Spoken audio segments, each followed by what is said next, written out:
বাসার সামনে এসে কারণ 2000 টাকা বাবির দিকে বাসার সামনে এসে কারণ লাগে তোরতে 2000 টাকা বামু, তুই 3 মাস ধরে ঘুরাইতেছস, এখনো দিতেছস না। আমার এখন টাকা লাগবে, তুই দিবি? আরে ভাই তুই বুঝাস না, সামনে বেটা আমার বিয়ে শাদী করতে হবে বেটা। আর তুই বেটা আমার বন্ধু মানুষ, 2000 টাকা বানার জন্য কি বাজার সামনে এসে কারণ লাগে? তো তোর যদি টাকা মাকা থাকে 50-60 টাকা দিস যা, তোকে পরে হ্যান থেকে যত মতো নিয়ে তোরা দিয়ে দিম যা যা। ভাই এবার আপনি চিন্তা করেন, আপনি কি বিয়ের জন্য আগাইবেন নাকি আগাইবেন না, নাকি এখানেই থাকবেন?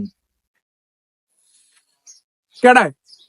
তোর যে মেয়ের লোকে বিয়ে ঠিক হয়েছিল, ওই মেয়ের বড় ভাইটা এলাকায় আসলো, আইসা জিজ্ঞেস করলো আলমগীর সাহেবের পোলাটা। জিজ্ঞেলাম আমার বন্ধু মানুষ, পরিচয়টা করাই দিই। এখন কি কোন ভাই, পোলা তো দেখলেন। আস্তাগফিরুল্লাহ।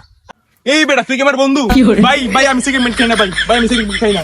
তুই বেটা ভাই ভাই ভাই আমার বিয়ে দেন ভাই, আমি ভালো মানুষ ভাই, ভালো মানুষ ভাই। আমি আমার এই বললি আমি এই মহল্লাতে বিয়ে দিতাম না। ভাই ভাই ভাই ভাই আমার ভাই ভাই ভাই